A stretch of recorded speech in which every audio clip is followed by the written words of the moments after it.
talk to God on the regular. In retro Jordans, a pistol and a cellular. Rock, rap, law, remake gospel for the secular.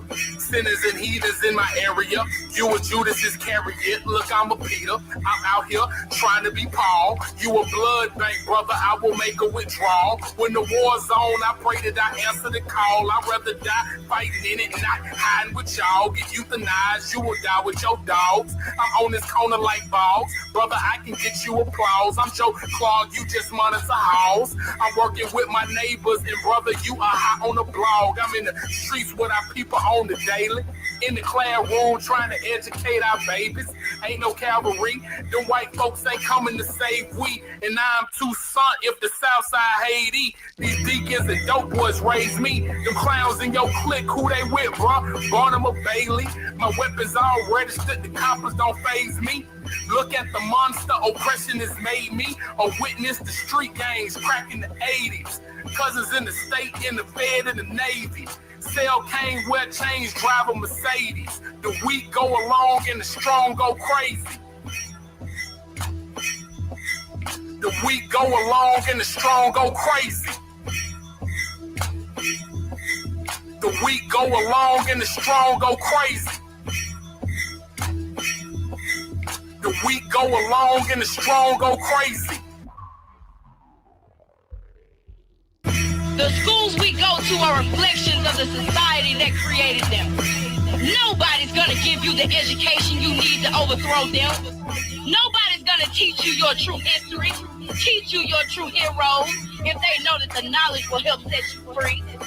Schools in America are interested in brainwashing people with Americanism, training them in the skills needed to fill the positions the capitalist system requires. As long as we expect American schools to educate us, we will remain ignorant.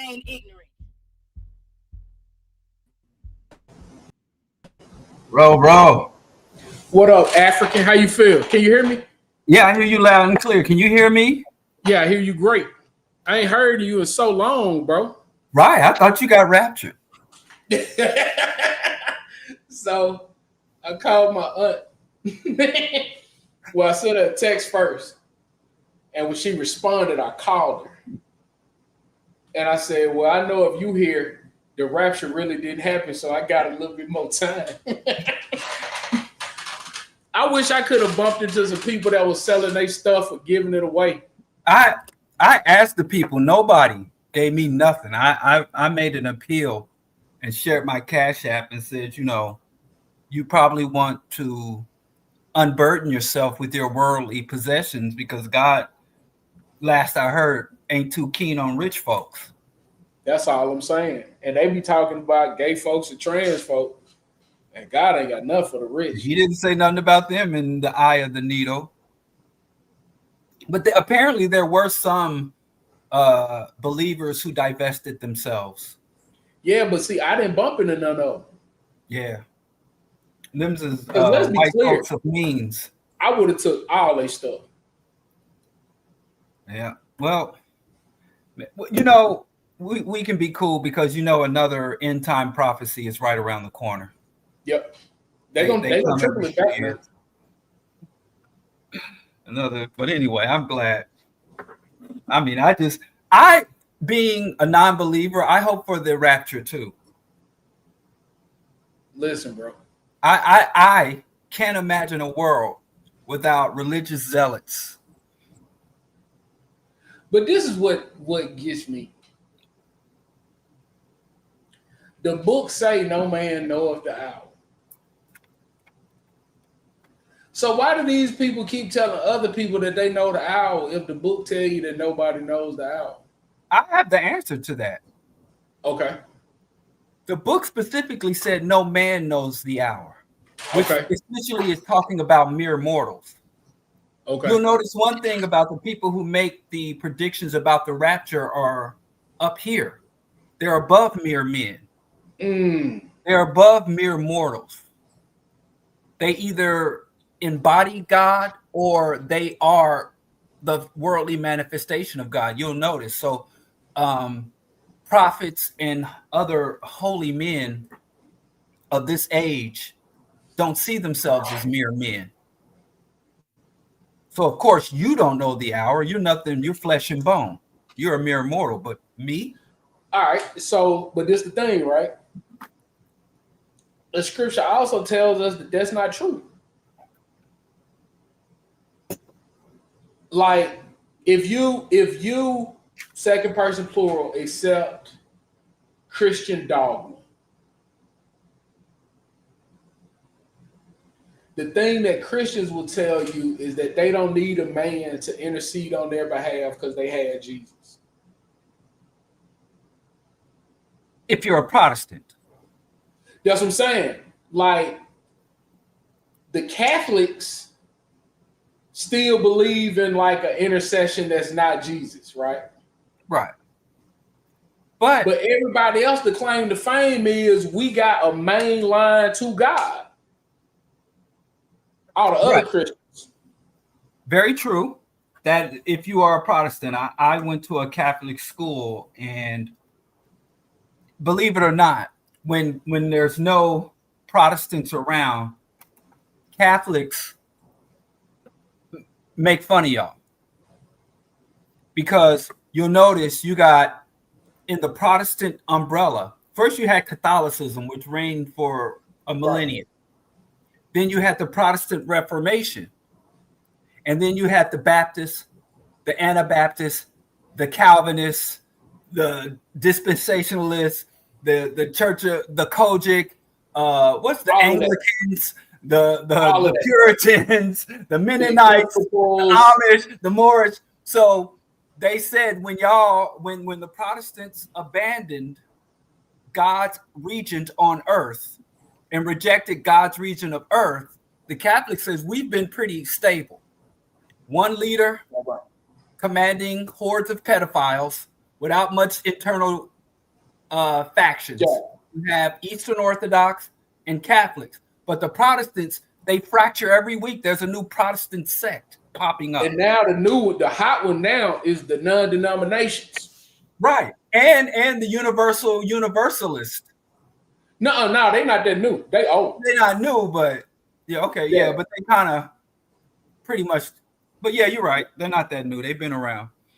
Yeah, they've been around a long time. My favorite Protestant sect, because they tend to be friendly. No, Seventh-day Adventists tend to be the most friendly vegan Protestants, and then the Universalists.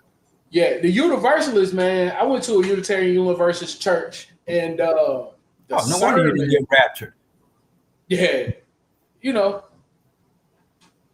the sermon was like they talked about women school teachers on the prairie. That was it. It was just like, and it was a big deal. And I was like, all right, thank y'all for coming out. I was just like, oh man. Well, y'all still got a lot to answer for, because it's true. Since y'all broke off from the Pope, y'all have been bugging out.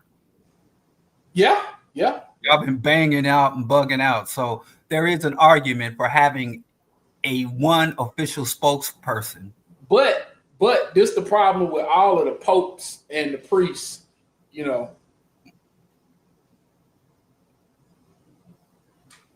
They need to be in community with others. No. That's not. That will sully them. Yeah, remember but they good and sullied now. Yes, yeah, but stability. It's hard to be more sullied than they are now. They are, and they got through it. Sullied. They got through it. But at least listen. First of all, the Protestants, if you're investigating corruption, you have to go through all these various sects, all these different hierarchical structures. Whereas if you want to investigate the church, you go to talk to the Pope, some cardinals, some bishops. The hierarchy's right there. Both sects get up to dirt, but it's so much easier. We're so much aware of the Catholic corruption because of its strict hierarchy and chain of command. Whereas the Protestant corruption, like the Mormon church alone, in terms of abuse, corruption, financial and sexual abuses. But then you got the Baptist Convention, The Southern Baptists, it's so much harder. So I'm just saying, for policing, oversight, control, I'm just saying, if I were to make an argument for Christianity, I'd either send y'all all back to the Pope or to, what's the head of the Eastern Orthodox called? I have no idea. He's like the Pope of the East. Oh, damn. What? The patriarch. Somebody put in the chat, like, rest in peace, Mama Assata. Oh, yeah, she passed away today. Why do you think I was playing Assata Taught Me? Just to inflate your ego? No, man, I had no idea. Oh, I'm sorry. Yeah, that must be. Oh, that's heavy. Yeah, I was in Peoria. I was out of town. I heard this morning. I was traveling, and yeah, she passed away. And the spokespeople and her family say it was complications from chronic disease and old age. So there was no foul play suspected. Damn. Yeah. Man, hold on, bro. Like, man. Yeah, take your time, bro.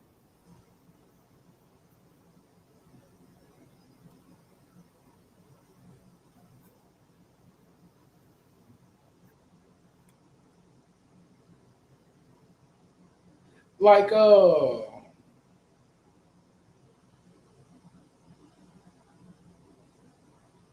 you know, I wasn't mature enough to mourn when Stokely passed.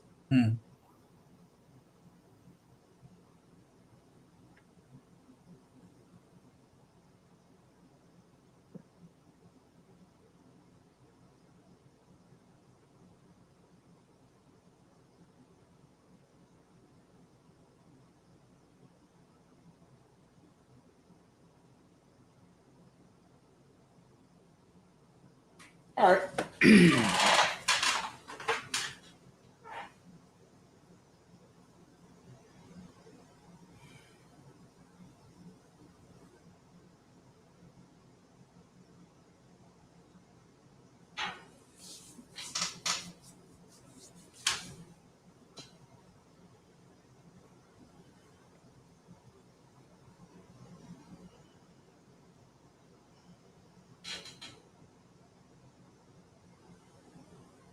Yeah.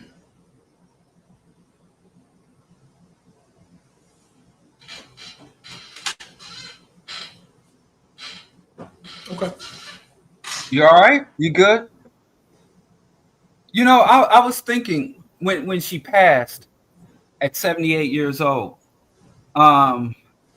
in one of his last, I don't think it was his very final interview, but I think it's one or two interviews before his final interview, Robert F. Williams was speaking to a foreign journalist.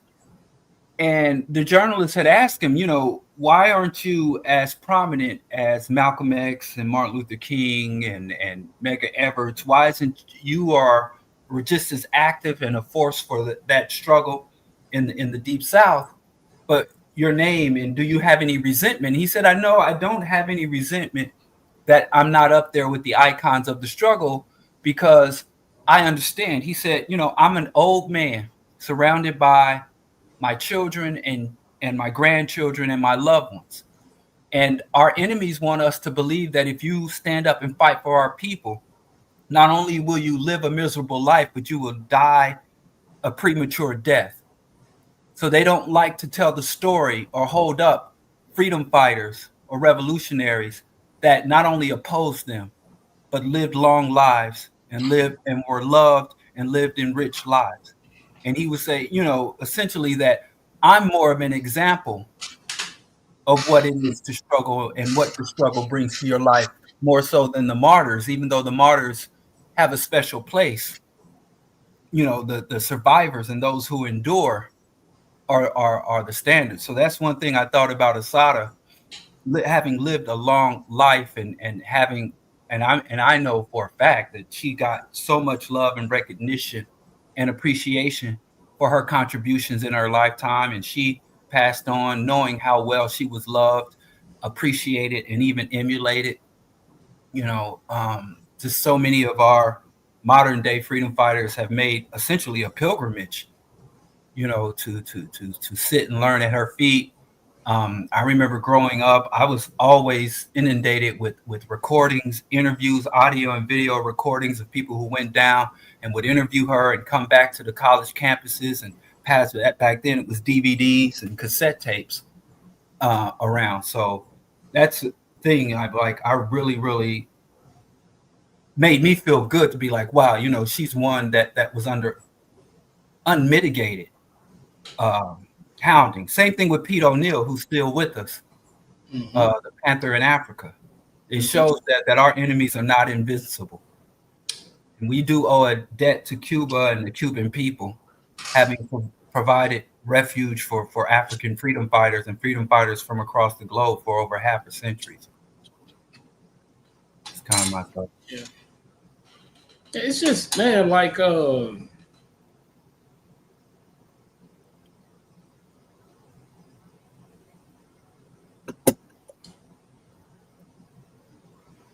like how much she gave, like how, we've all had the phone call from the cousin in jail, and we passed the phone around on the holiday. And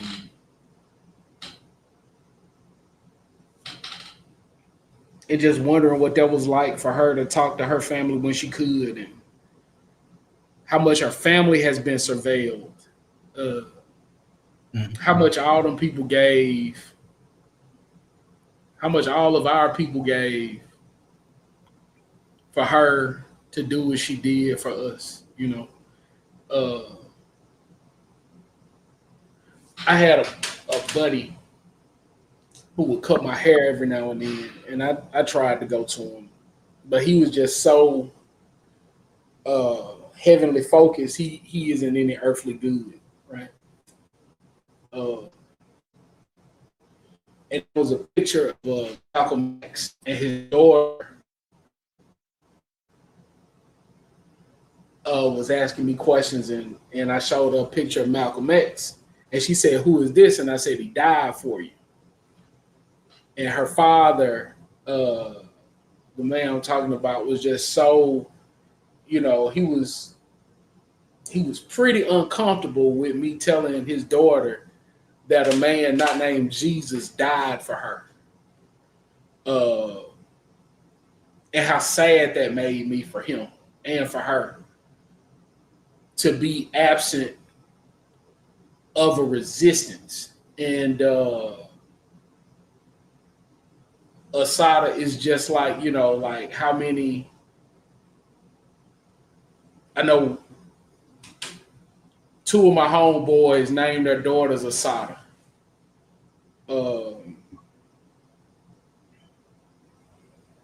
And just what that means, and that cost, because we can definitely assume that she did not die alone, but also was she able to transition with her family there? Like who held her hand, who loved her as she crossed over. And well, I've read that the family has confirmed and the family released a statement, but I'm not sure who was present. Yeah. And that's like stuff like that, like, cause bro, that's one of the things that makes the concept of atheism so challenging for me.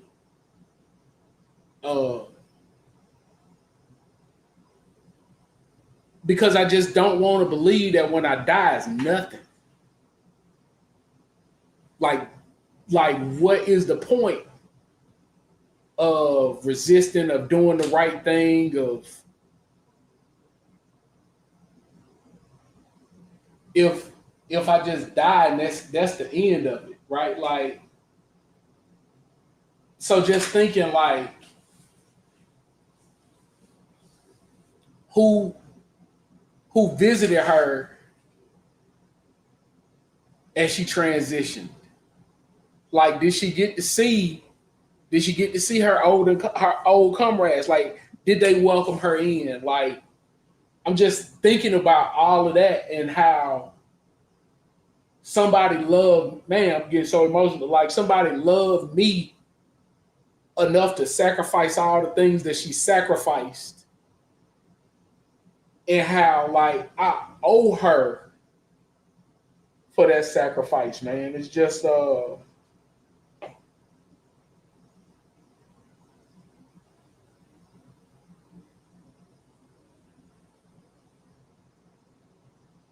like, to love me enough to do that.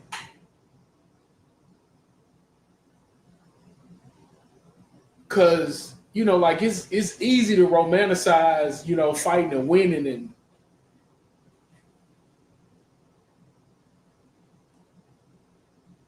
like, she legit did it all for us. It's beautiful, man. Yeah. And I think we can't forget, and I mean, I talked about this ad nauseum when it happened a decade ago. I went on and on about it, but Obama wanted to normalize relationships with Cuba. He wanted to open up Cuba and reduce the blockade.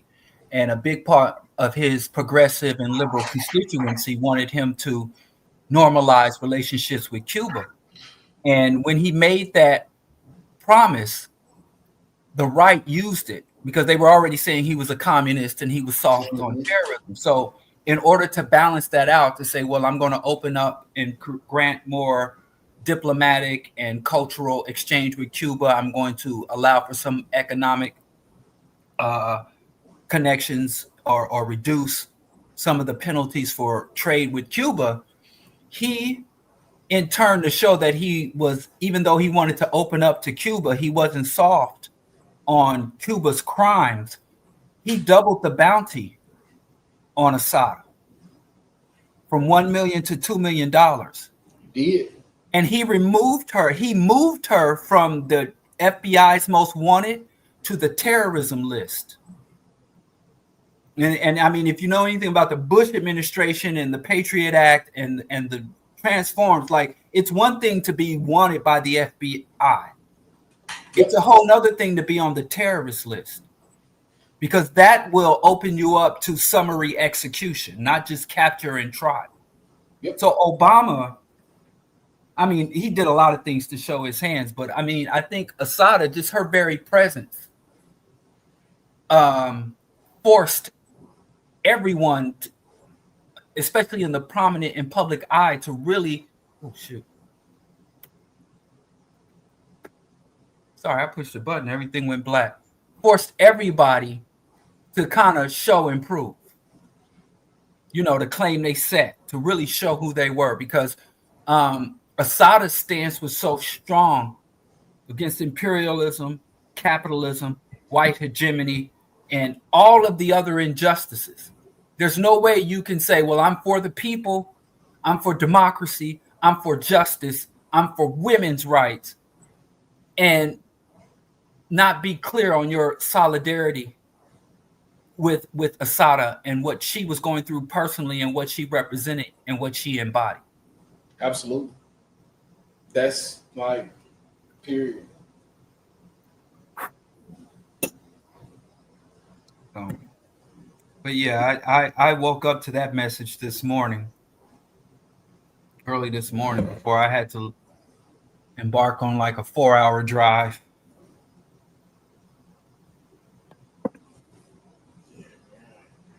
But also, can I back up a little bit? What's up, bro? Where you talked about atheist and death and life.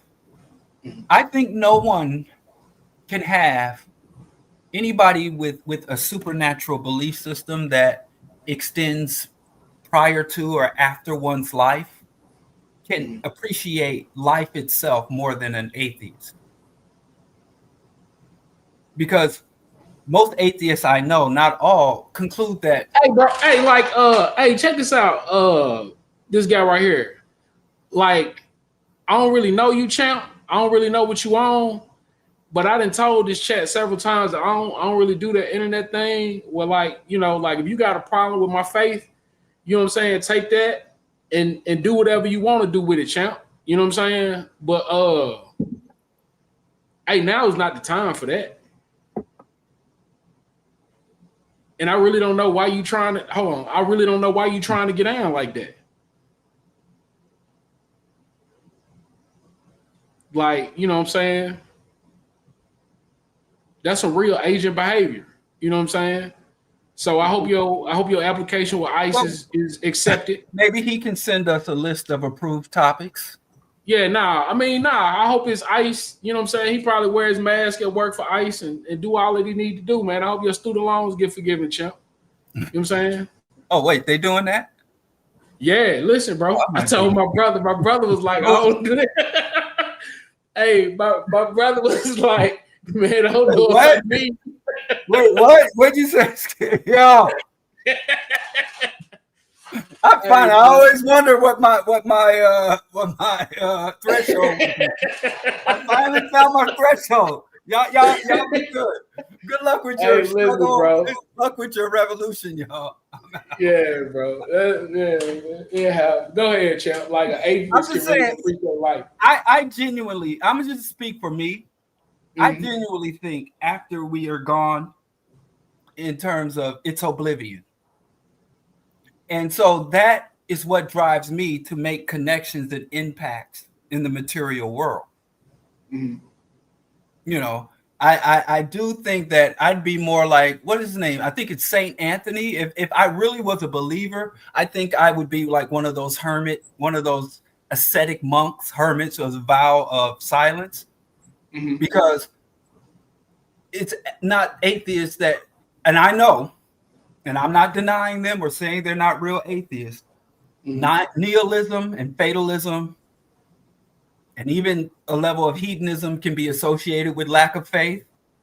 Yep. But I also see a great drive for humanity, because we is all we got, and there's nothing coming after, and there was nothing before, can also drive one to great levels of empathy, connection, and motivate one to make material and real world impacts.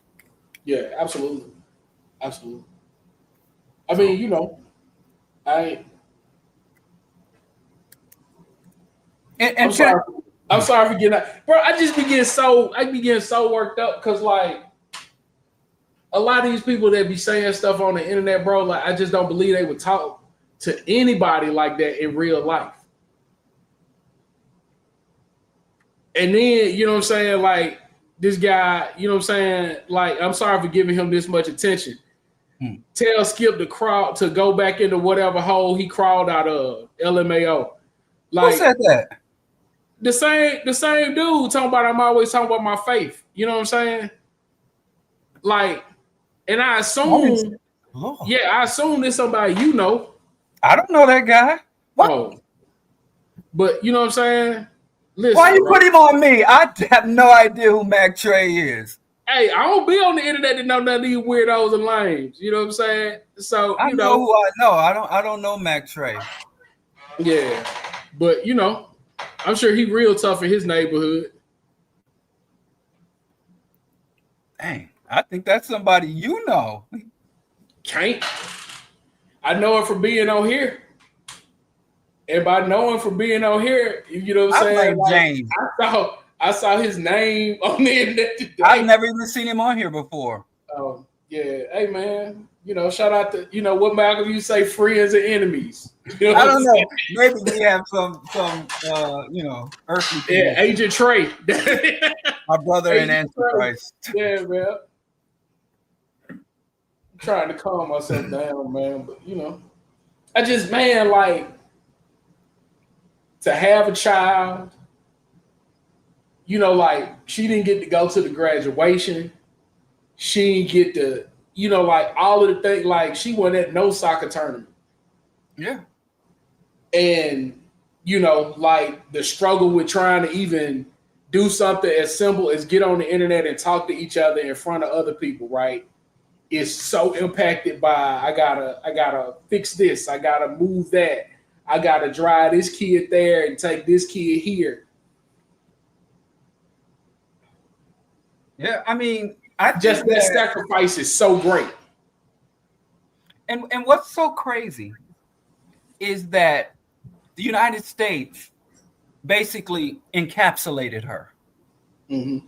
They restricted her travels, and they restricted who she could interact with and who had access to her and her to the world, because they definitely knew, just like if they released Mumia, these people would instantly become icons, and icons they couldn't pay off.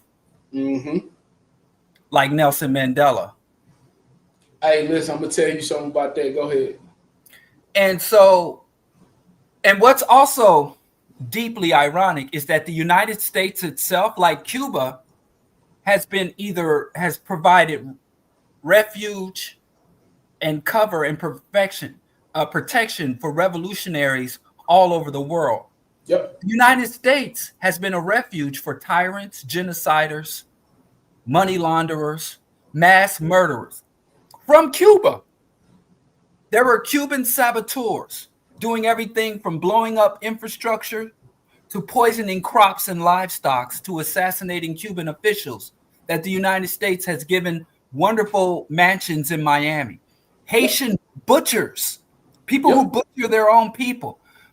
Probably one of their biggest refugee programs was Operation Paperclip, where thousands of Nazis were brought to the United States, and others provided safe passage through U.S. channels, U.S. intelligence channels to Latin America and other parts of this hemisphere for Nazis. Before the conflict was even, before peace was ever established, they were creating. So, I mean, it's almost cartoonish how villainous the United States is and how heroic Assata is. Like if I wrote a fictional story, people would be like, this is just too clear cut. Who the champion is, who the hero is. This is just too clear cut. The villain has no complexity. The villain has no redeeming qualities. This villain is just too evil. And this hero is too noble. Like it's just, and for what? That's the part that always gets me. For what? That is the thing that no matter where we get to in any of this stuff is that I always just go back to, for what? For you doing all of this for what? $1? I don't think it's for $1. I mean, that's what I'm saying, but like for what? Like, but it's something that you say all the time. It's not because we black, it's because they white. Exactly. Because oftentimes we've seen them when they do get the dollar, right? Because we say they do all this so they can get the money. But then a lot of times, because I talk about my cousin, I have a cousin who's a striver, who's a capitalist, who wants to get up there and get big dollars. And he's very enthusiastic to talk about his various money schemes. He did everything from crypto to Morris Sovereign Citizen to do some type of mortgage hustle, real estate hustle. But then when I asked him, I'm like, yo, what are you going to do with all this wealth once you accumulate it? He always has to pause, and he's taken aback. When I asked him what, because it's absurd, like getting money is a virtue unto itself. Well, I mean, that you stop there, you get that paper. But what? In reality, when they get money, it's more important to look at how they distribute, how they spend the money. The majority of their resources goes towards warfare. They got all the money, they have all the control, they have all the power. There is literally, I don't care what they say about China and Russia, there is no military rival to the United States. There is no substantial military threat to the United States right now.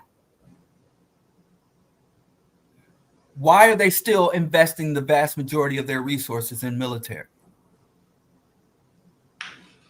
When they already checked that box, they won in that arena. I just like, for what? Why? Like, I'm just gonna keep, bro. Like, it's enough nuclear bombs to blow up the world 10 times. Why do you still want one? They're still making nukes. They're For still what? manufacturing nukes. Because why does the malignant cancer cell continue to reproduce? And the cancer cells die with the host. You know, it's not even like a parasite. Most, even parasites, when they kill the host, it's part of their reproductive cycle. So you can't even really, even though I will call them and always call them parasites, you can't even call them parasites because there is some rationality and logic to a parasite. Mm-hmm. But a malignant cancer, it can't survive the host. So when you die, the cancer cells atrophy and die. So why does the cancer continue to metastasize and spread to the death of the host? So the logic of capitalism, the logic of white hegemony, is the reason and logic of cancer. And you can't even say, well, they're doing it for their survival. Because the way Trump is moving, he's degrading the planet to make it hard for Baron Trump to live and reproduce himself. For his daughter / love interest to reproduce herself and sustain herself and her children. It's not even though you can't even say, well, all these rich people, Elon Musk has speculated between 12 to 24 children. And the best he can offer them is a rocket to Mars. Because he's not going to use his immense resources to sustain the life, to sustain the Earth's ecosystem. The logic of Western culture is the logic of malignant cancer. It spread, it kills, it dies itself once it kills the host. Which is crazy because we keep trying to reason with it. Oh, we don't even try to reason with it. Worse than reason with it, we want to participate in it. We want our chance to be the cancer. Right. We get mad when the brain cancer metastasizes to the lung. We get mad if they don't bring enough black cells with them. That was not a very diverse or inclusive spread to the lungs. Yeah. Now look at us. Now we just need, if only we had some black cancer. And until we accept that reality, that material reality that is supported by more history, more evidence than anybody should ever require, until we accept that, I don't think we're really going to come up with sane or rational solutions to our myriad of problems. It's awful. So, what up, my Brittany? I ain't got my so listen, we're gonna start being on alternating Fridays. The reason we're gonna do that is because of little kids soccer and me being a dad.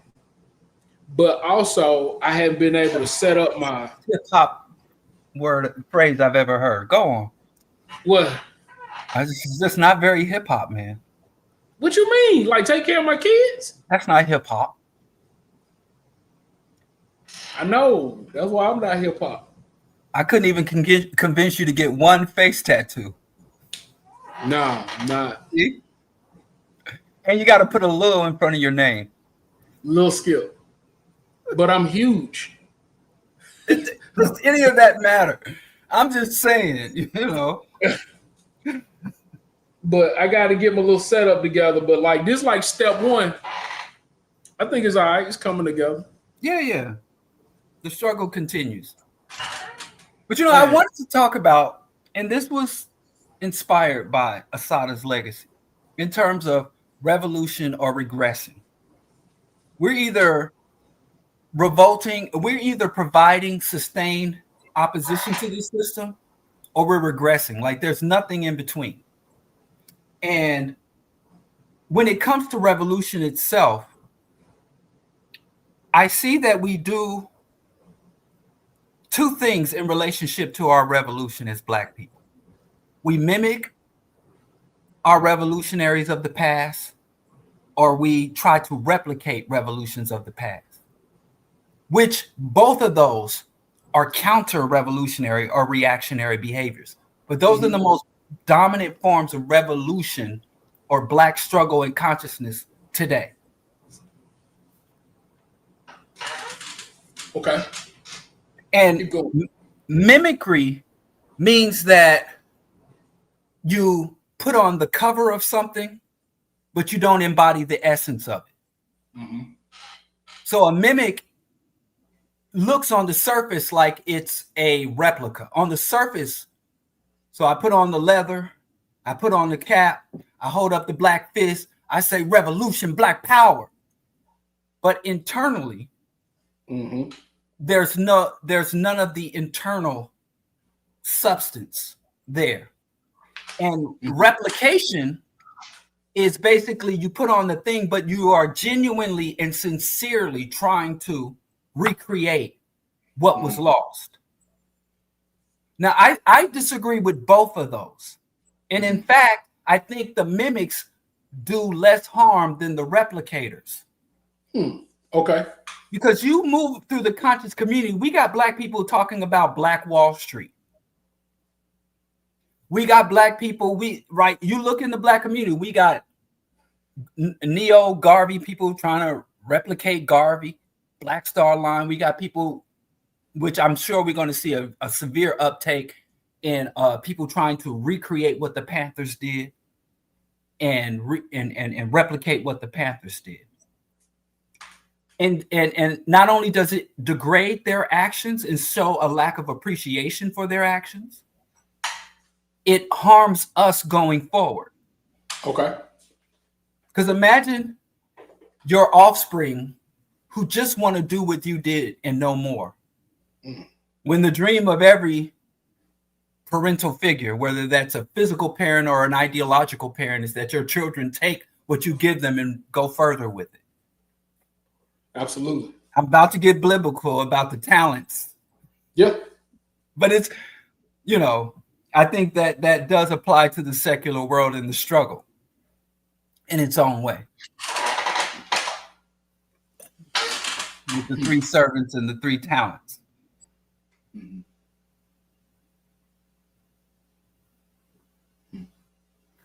Yeah, I haven't thought about the mimic being more harmful in that way. Just look up Dr. Fubar if you have to. No, I mean, like when you explain it, it's like, yeah. Because the thing is it cheapens it to the point that all you think you got to do is put on a leather jacket. Beyonce. And, you know what I'm saying? You can cloak yourself in the thing and use all the vocabulary of the thing. Mm-hmm. And then somehow or another you become immune to critique. All right.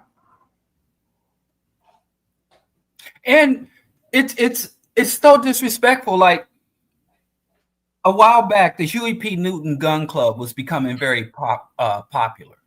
Mm-hmm. And it's insane that you can name a gun club. I think it's disrespectful to name a gun club after Huey P. Newton. Huey P. Newton, remember, he's Dr. Huey P. Newton. He was a scholar. Yep. He was a scholar. And so was Bobby Seale. Bobby Seale was an engineer. He was a very critical thinker. Yeah, I mean, they started the Panthers at Marion College. Right. And to emphasize the guns when that was a mere tool as opposed to what was the true essence, the ideology, the 10-point plan, the scholarship, the psychological and intellectual revolution that was to guide and direct the material, physical, and social revolution. And the gun club, that's the most irrelevant aspect, or I wouldn't say irrelevant, but the lowest aspect. It's like Dick Gregory said, the Panthers weren't attacked because they carried guns. They were attacked because they fed children. And they didn't just feed children. Like, they just weren't a free lunch program. Right. I know it was breakfast, but you get what I'm saying? Right. Like, they weren't just giving out sandwiches, right? Like, it took all of those things coming together to create what the Panthers were. And yeah, like, I'm seeing it, you know, even more now, right? Like, I'm seeing it like, oh, because again, I got a gun, I got a leather jacket, and I just saw a cop hit a black guy. It's something you said that I say all the time. My mother dying from cancer does not make me an oncologist.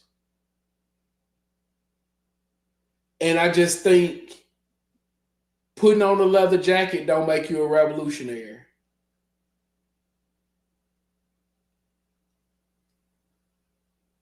And the way that we seek to avoid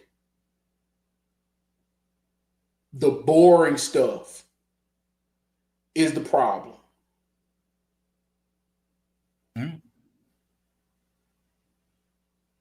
I think that I don't know. I think the boring stuff. Wow, I guess it is, because I get excited about that component of the strategy and tactics, the ideology. Nobody wants to do that, bro. And nobody the bureaucratic.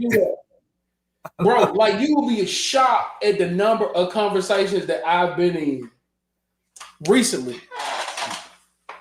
This guy told, so it was me, Tafari, and my brother Mac. You met Mac, right? Yeah, Mac was at the house. You met Mac. Yeah. All right, my brother Mac. So we kick it.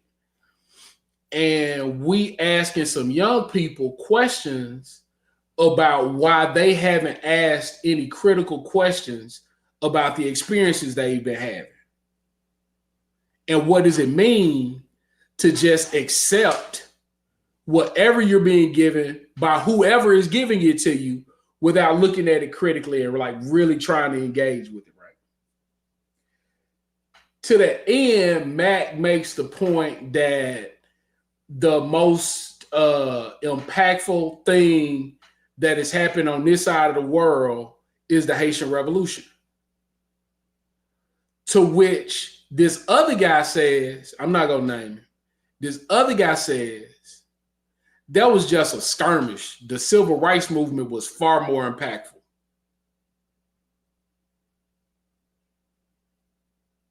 So as we get into the conversation, it becomes clear that he has never read anything about the Haitian Revolution.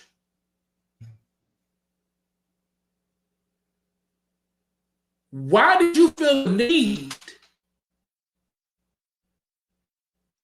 talk to us about the Haitian Revolution being skirmishes and not African people defeating the world? Do you think he was he ADOS? No. No. Dude read my mind. Literally read my mind. I literally was thinking that exact sentence. That's wild.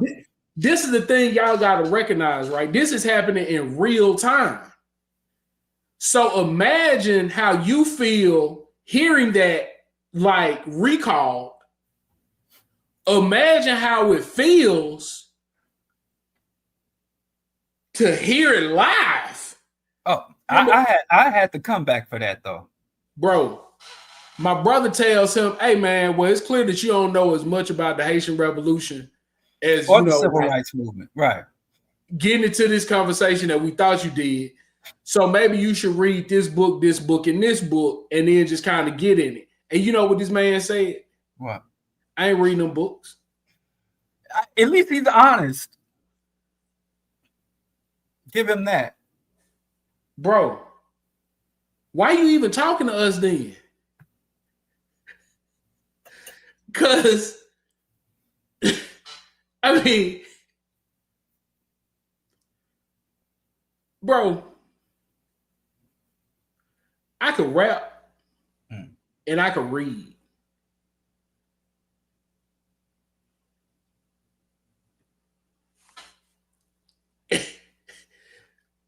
It ain't no way I would get on here and be like, oh, let me tell you what's wrong with Islam as a Christian. You know why? Because I'm not Muslim. I'm not going to get on here. I will.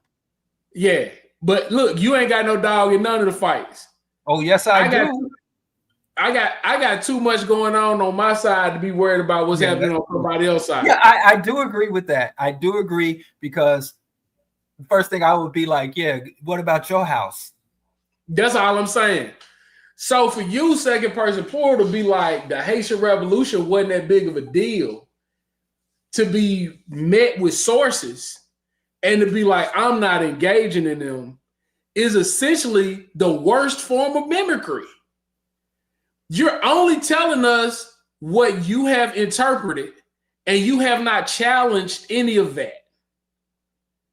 And one of the things that I think I'm good at is my floor premise is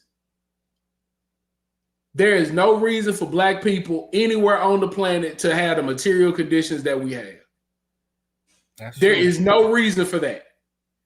And any conversation that you're trying to have that's trying to justify the reason that Black people are in the material conditions that they're in anywhere on this planet, if you cannot agree with me on that premise, it's not a lot we can talk about. If you, second person plural, agree with me on that premise and think to that end, we got to get this money. And that's why you a capitalist. I disagree with you. You are eating fruit of a poisonous tree. I don't think that solution will work. But I'm far more interested in having a conversation with you rather than somebody that is a socialist that wants me to believe that the reason Black people are in the position they're in is because they aren't socialist enough. I can't, no. There is nothing that Jesus, God, and the Holy Spirit and Holy Ghost will all have to show up at the same time, sit me down, and explain to me why I'm wrong for me to move off this premise. Because I don't see anything that Black people have ever done wrong, except the way they be inviting everybody to these imaginary cookouts. Well, I would say, well, it's like it's a dilemma because Dr. Clark said when you look at a people's greatest quality, on the flip side of that coin, you'll see their greatest fault. Yep. And our capacity to see humanity and value in everything. And it's a term we don't hear enough, but the xenophilia. We hear a lot about xenophobia, and we denounce xenophobia, but we don't hear very much about xenophilia because that is a characteristics of Africans, and Africans aren't enough to recognize the qualities of Africans. Mm-hmm. And how are you advocating or fighting against xenophobia and you never speak on xenophilia? So, we're getting close to wrap up time. You want to respond to, first of all, thank you, Evelyn. Thank you, Evelyn. Thank you as well. To some of the starred comments. Yeah, I mean, like, I think I started that one. Mm-hmm. That's what the great man in that popular clip, Fred Hampton, you know, we're not gonna fight fire with fire. We're gonna fight fire with water. You know, like you're not gonna beat capitalism with black capitalism. So I'm pretty sure we're not gonna be white council with black council. And shout out to you for capitalizing black. That's how I know you real. Black should be capitalized. But I will say this delusion afflicts the vast majority of our people, regardless of their ideological or political leanings. Mm-hmm. You know, from the Nation of Islam to the Black Democrats, Congressional Black Caucus, no matter how radical or how liberal or integrationist, this black cancer, we got to create our own black cancer, is the dominant disposition of anybody who claims they want to change our condition in this world. And I just don't understand it. Like, black cancer, like what? Well, that's why they don't call it cancer. They call it cellular supremacy. Okay. They call it cellular accumulation. They call it cellular wealth and cellular abundance. They just renamed the cancer because if they called it what it really was, maybe some people would abandon it. Yeah, it'd be like, I don't know about this. Marketing, and you look at how it's promoted and marketed, I think it becomes more palatable. What do you think of replicating or mimicking the actions and initiatives of such as feeding children? If someone came and says, well, the Panthers fed children, therefore I'm going to feed children, and replicating the lunch program, I would have pause in that. I would never condemn feeding anybody. And I don't even believe in means testing. I don't believe that. I think that childcare, housing, clothing should be made available to all who need it, regardless of their ability to pay or not to pay. Mm-hmm. Okay. But here's where where instead of advancing, the Black Panthers did an assessment. Mm-hmm. Go back and read their literature. They first they established their goals, their 10-point plan. They established what kind of world, what type of social relations, economic, cultural, social relations do we want to establish within our community and amongst human beings, period. Socialistic, equitable, just and fair distribution, exemption from military service. And then they said, what are some deficits, some immediate concerns that plague our community right now? They didn't just have food programs. They literally had crossing guards. They saw that children in their community were suffering from literally being hit, killed, and injured by automobiles because there was inadequate traffic control in the Black community. So they set up crossing guards. They saw that the ideological and intellectual development of the Black community was stifled because of lack of investment in education, and they came up with comprehensive reading lists and study groups. So the lunch program came from an assessment of a lack of nutritional and a lack of access through poverty and the capitalist denial of adequate access to nutritious food.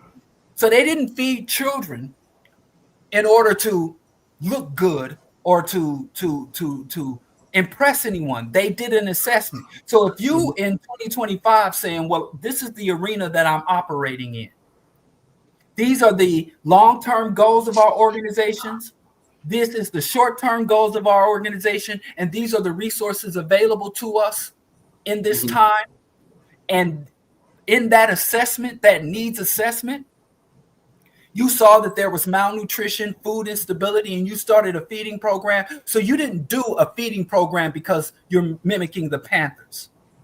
You did a food program because you have a revolutionary ideology and a revolutionary agenda, and you saw an immediate need that you had the resources and positioning to address. That's not mimicry. So that's actually learning from your ancestors. That's actually receiving instruction, as opposed to you saw something without looking beneath the surface. You saw a set of actions and behaviors, and then you just replicate that, as opposed to saying, well, what's the underlying component of that? Research, some agenda, addressing the interests and goals of the organization, and tying the organization to the larger community from which we're trying to awaken, organize, and wreck. So if you just come and I say, why do you have a feeding program here on the south side of Chicago? Because the Panthers had it. That would give me pause. And go ahead, I'll let you finish. No. But if you said, well, we did a needs assessment, food instability, boom, boom, boom.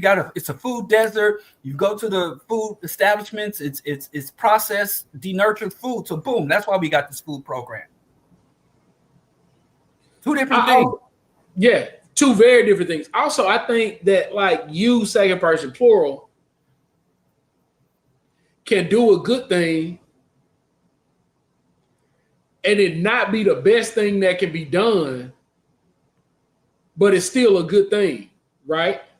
So, yeah, I absolutely think, you second person plural want to go out here and feed some kids. Like, I'm not going to be like, hey, don't do that.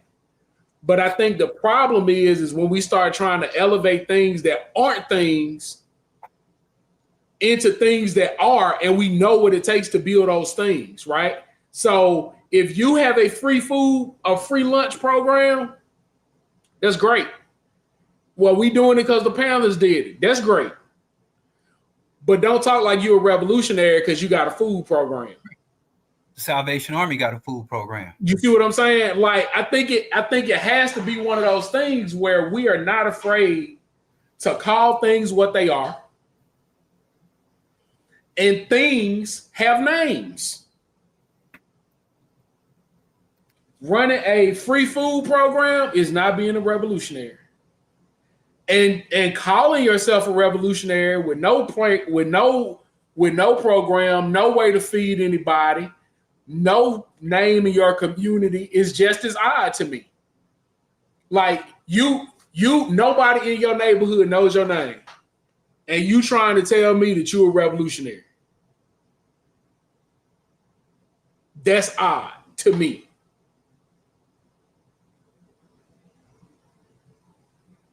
All right, so this is the last one, and then we wrap up. I gotta run, so we have to wrap up a little early so we can respond to Quan.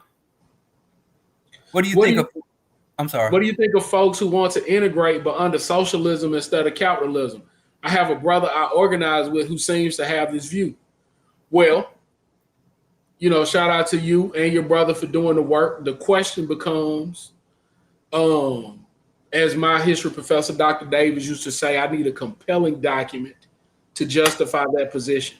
I would need a compelling document to show me how socialism is going to make white people behave any differently. The old Khalid Muhammad thing when he was on Donahue and he says that everywhere white people have gone, they haven't gotten along with anybody. They don't even get along when it's just themselves. So I just think we have enough information to say that they're just downright disagreeable to be around. If you want to waste your time and energy, you second person plural, want to waste your time and energy figuring out how to be friends with white folks, I mean, preferably you crack that nut, but I'm not willing to invest my time. I'm not willing to invest my time in trying to figure it out. Yeah. Well, first of all, I don't think that integrating into socialism is an option because I don't know where there is an established socialist state. So you're not, there is no socialist state to integrate within. But if you want to, and there's no socialist in power. So integration can only happen with an established power, people who control the apparatus of the state, the institutions, and the infrastructure. There's no socialist military. There's no socialist economy. There's no socialist. I mean, there are socialist organizations that you can join, but integration, meaning a systematic fusion or the bringing on board of a formerly excluded population, that's just not a thing. So that's why revolution is going to be required to implement socialism. So there is no socialist state or socialist power structure to be integrated into. And in order to integrate into something, there has to be a history of systematic exclusion, of formal systematic exclusion, either through laws and policies or through cultural norms, which, again, so socialism would have to be implemented, have a history of discrimination and exclusion, Jim Crow type, keeping people to the left, and then there have to be a process of integration. So that's just not how it works. So I don't understand the concept of integrating under socialism, because there's no socialism to integrate into. But if your brother is a socialist, he's not going to be able to integrate into socialism. He's going to have to impose socialism through a revolutionary process. And in order to impose socialism, he and his fellow socialists are going to have to capture the apparatus of the state and take control of the means of production. And the capitalists are ready to fight you tooth and nail to the last person to do that. So he's going to have to be revolution. So you have to revolt under socialism, not integrate under socialism against capitalism. There is no instead, like you have an option. Oh, I don't like this capitalism, I'm going to go be a socialist. That's not an option. You have to create socialism. Drop it like it's hot. What country are you from? And that's crazy. Which one? I don't. They've said school children in Africa, specifically the country of my origin, go without sufficient nutrition despite having free education. But then that's you're not mimicking the Panthers in terms of a food program. You are advancing the agenda of the Panthers. You know, it's a difference between mimicking something and advancing, taking the baton. Yeah. You know, so yeah, of course, a food program is commendable and necessary, and yeah, so that's I think we kind of. And then feed leftovers to their kids for breakfast. In my country, leftovers are typically reserved for dogs. That's crazy. It's a mad world. Yeah. Anyway, I have to. I got a date, man. Oh yeah, hold on. Last thing, it is. Yeah, like I'm cooking. I got a little things. All right. So I have a date. I'm going to see my second favorite rapper perform tonight. Okay. Who's your date? Huh? Who's your date? One of my girls, you know, me and Dr. Fubar, we like to keep it stable. Yeah, you know what I'm saying? Roster. So one of my females, I don't know, just I have to go over their scorecard and review their resumes to see which one's worthy to accompany me to the event tonight.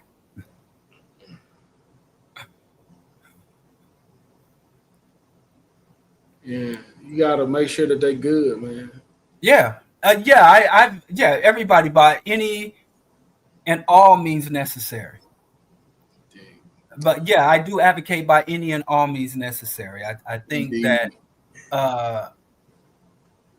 but I do think that those means have to be qualified, because a lot of people just doing shit, but there's no evidence to support the fact that those means make a positive and just contribution to our just aspirations. But yes, I don't deny Africans any tool, tactic, strategy, or resource that can advance our just aspiration. I deny us nothing. Indeed. So yeah, there's nothing you can come to me and be like, hey, we could do this, and I'm like, oh no, it's forbidden. And to me, victory is the only morality. I would go so far as to say. So, all right, man. do have a date tonight. I have to determine which of my my queens, my butter pecans, my dark fudge sundae chocolate is going to be able to accompany the king. King Kong is going to be able to accompany me to this event tonight. You know. All right. Thank you for our health, our safety, people to love, and people that love us. You know, giving this time together to communicate, to cross these webs, and to think about the sacrifices that those people that came before us made so that we could be what we are. Rest well, sister. You did good. Amen. Ashe. All right, bro. Well, Rational Radicals is back. I've been looking. This has been the highlight of my day. Yeah, we back, baby. We back. And I think the alternating, when I don't have the boys, I think that worked best. So alternating Fridays.